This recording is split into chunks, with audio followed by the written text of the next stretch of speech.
এটা খুলেন, আপনার জন্য কিছু জিনিস আনা আছে। খুলেন তো দেখি কি আছে। এইটা খুলো। আর তোমার আম্মুর জন্য একটা জিনিস আছে। হ্যাঁ, এটা হলো পরে দেখো। এটার ভিতরে কি জানো?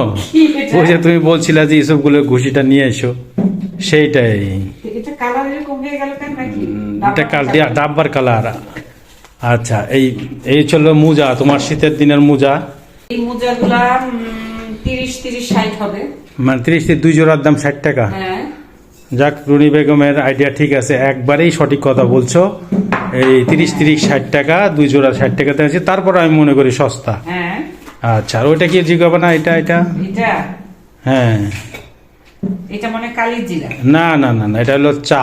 আমার অফিসে আমি খাইতে খাইতে আমার শেষ হয়ে, মানে খাইতে পারি না আর বানাই না, এই জন্য চিন্তা নষ্ট করে লাভ কি। ডেট আছে মনে তো হয় না। চা তো নষ্ট হয় না। যাক, ওগুলো নিয়ে আসছি আর কি। আর আম্মু কি বিস্কিট তোমার? আরো আছে তো বিস্কিট মা। হ্যাঁ, খুলো, কয়টা আছে বিস্কিট দেখো তো।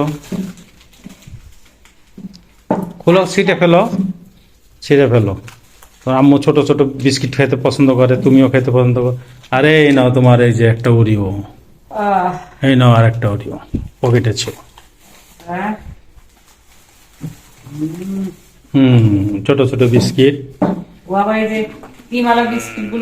হ্যাঁ, আচ্ছা আচ্ছা। আম্মু তুমি খুশি হয়েছো মা বিস্কিট পেয়ে? আচ্ছা, ঠিক আছে। তা আসলে ছোট ছোট জিনিসগুলা করলে পরে আমার মেয়েও খুশি, আমার রুনি বেগমও খুশি। যেমন এই 2টা পাউরুটি আনছি সকালবেলা, সে খুশি। তারপরে এই যে 2টা চালতা নিয়ে আসছি, খুশি। তো ওই ছোট ছোট জিনিসগুলো। হ্যাঁ, চালতাটা করবে কি শেষ বা শেষে না, চিকনটা তুমি একটা করো, আর একটা তুমি মানে একটু শেষলে পরে পাতায় শেষে একটু করে ওটার ভিতরে মানে মশলা টশলা দিয়ে করলে ভালো লাগবে খেতে। তো ঠিক আছে বন্ধুরা, অফিস থেকে আসার পরে আমার ওয়াইফও অপেক্ষায় থাকে, আমার মেয়েও অপেক্ষায় থাকে। এখন আমরা একটু আনন্দ ফুর্তি করব। তো পাশে থাকার জন্য ধন্যবাদ। আসসালামু আলাইকুম।